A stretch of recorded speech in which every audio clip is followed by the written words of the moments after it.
Welcome back to my channel booties blog. তো আশা করি তোমরা সকলে ভালো আছো। এই ভিডিওটি কয়েকদিন আগের, তো সেদিন আমরা গেছিলাম মহামায়া পুজো দেখতে।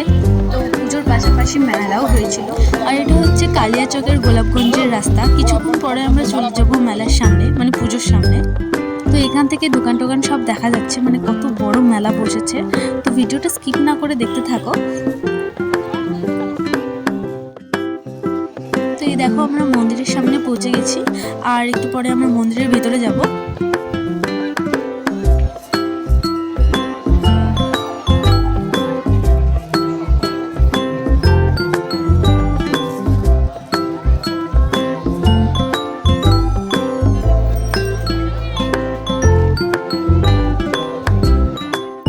তো দেখো কত ভিড়, আর এই ভিড়ের মধ্যেও আমরা মায়ের কাছে পৌঁছে গেছিলাম।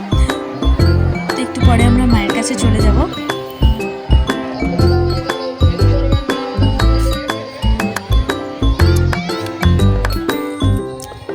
তো এই দেখো, মন্দিরের একদমই ভেতরে এগুলো সব ডালা পড়েছে, সরার ওপরে সরা।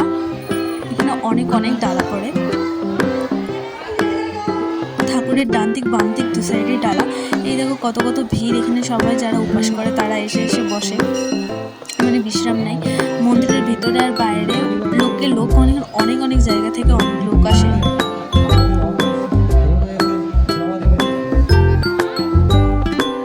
মন্দিরের ভিতরেই 4-5 জায়গাতে পুজো হচ্ছিল।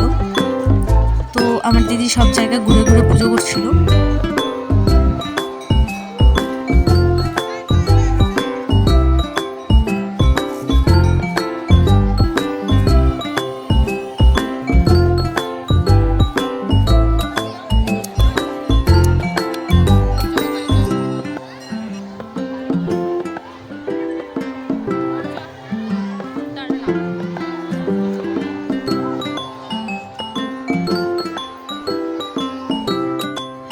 আর এই যে পুরো মন্দিরটা,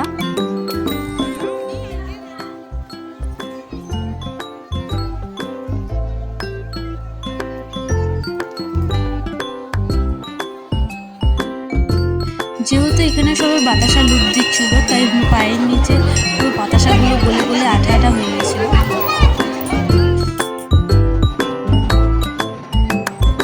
তারপরে শুরু হয়ে যায় অঞ্জলি। তো সবাই মিলে অঞ্জলি দিচ্ছিল ওই জায়গাটায় ভিড় করে। আর এখানে 3 থেকে 4 বার অঞ্জলি দেওয়া হয়, মানে দল দল করে, কারণ প্রচুর লোক, তাই দেখো কত ভিড়।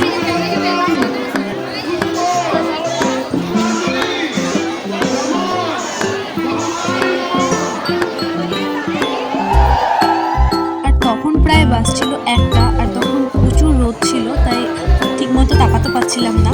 তো এবার আমরা চলে গেছিলাম মেলার ভিতরে, আর মেলার ভিতরে কিছু টুকটাক কেনাকাটা করে দিয়েছিলাম। তারপরে পড়েছিলাম আমরা তিলক পরার পর কিছুক্ষণ বসেছিলাম। তারপর মন্দির টন্দির ঘুরে গোটা মেলা ঘুরে আমরা বাড়ি চলে এসেছি।